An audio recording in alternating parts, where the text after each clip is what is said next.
We are honored to invite to the stage Ms. Phyllis Greenberg Heidemann, President of the International March of the Living. Mr. Scott Saunders, CEO of the International March of the Living. And Mr. Baruch Adler, Vice Chairman of the International March of the Living. Dear participants in the closing ceremony of the March of the Living 2024, the March of the Living organization congratulates you for your participation in this ceremony, and of course congratulates those of you who march with us on the blood-soaked soil of Auschwitz-Birkenau. Today we are supposed to say that we gather to celebrate Independence Day. And in theory, there is much to celebrate. A developed and modern country with a strong army, science, technology and arts that are at the forefront of the world. A miracle of advancement and development achieved within 76 years of supreme effort by the residents of this country and the Jewry of the world. But everyone knows and feels, even if not all of you live here permanently, that this year, despite all that has been said, there is no joy in the heart. First of all, due to the fact that the hostages are not with us yet. And secondly, due to all those who fell on the 7th of October and after, or were wounded in their bodies or soul, and due to all the sorrow that accompanies the events that we are experiencing in recent months, mainly in the north of the country and the area of Otef Gaza. The March of the Living organization mission and goal is to keep alive the memory of the Holocaust and to share with the participants in the events organized by it the joy and pride of the revival in our country. Therefore, after fulfilling the mitzvah of remembrance of the Holocaust while walking the difficult path of the extermination camps, we must now fulfill the additional mitzvah, make the effort and celebrate the revival and independence of our beloved country, the one and only, which arose and lives thanks to the sacrifice and efforts of so many revered people. We hope that this ceremony, which this year is more restrained and perhaps even more modest, will bring you closer to the task that we in the March of the Living are working to fulfill, and that you will always remember with joy the moments you spent here with us. I conclude by expressing hope for the return of the hostages home immediately,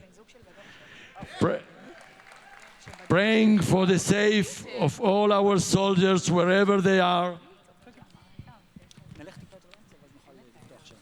and wishing for a much happier Independence Day next year. Thank you for being with us.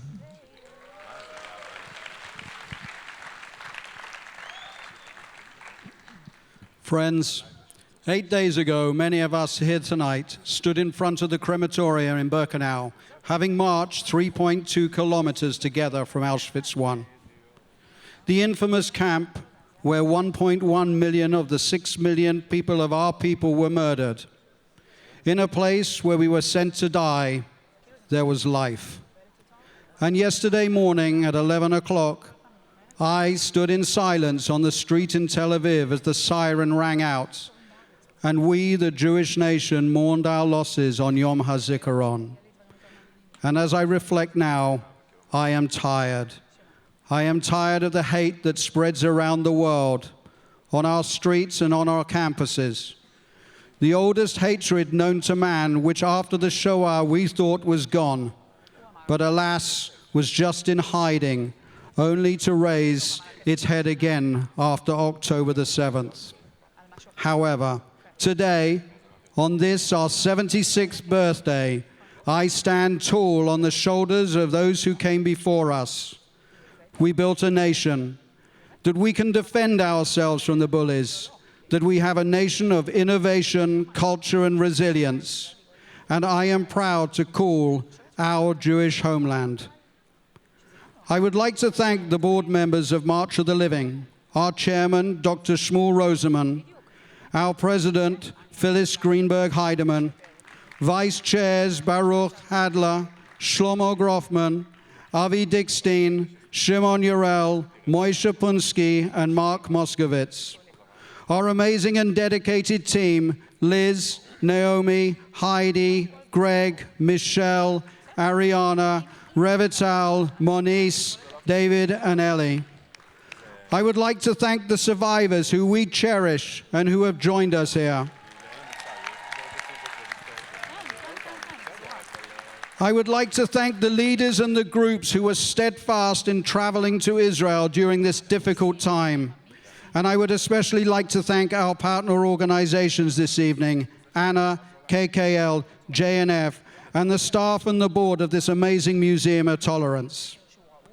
Ladies and gentlemen, we have many challenges ahead of us, but knowing we have a strong nation as our homeland should make us feel more resolute than we can face them together. I am proud to stand here as CEO of March of the Living and say that our mission is more important today than ever before. To come to Israel after Poland, that we have two legs to our program, and we can show each and every one of you the beauty of our ancestral Jewish homeland. Am Yisrael Chai.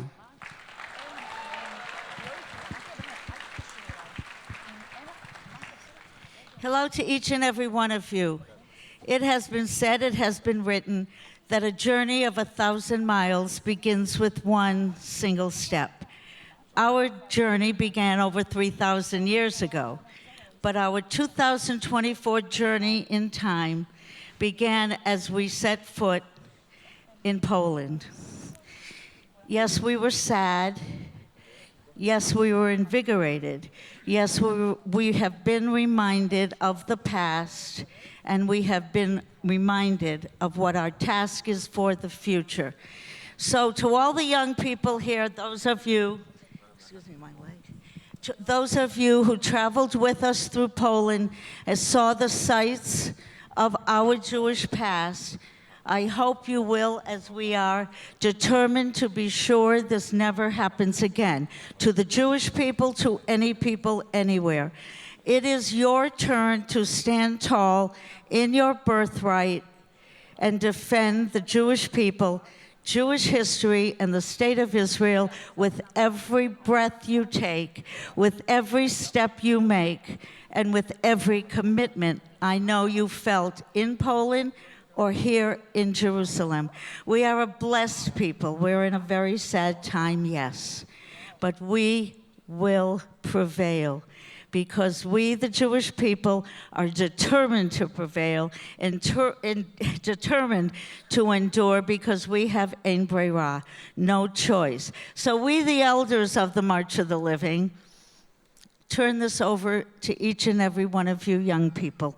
It is your turn to be the torchbearer of memory, the torchbearer of the Jewish people, the torchbearer of truth, veracity, goodness, commitment, compassion for a better future for all mankind. Am Yisrael Chai.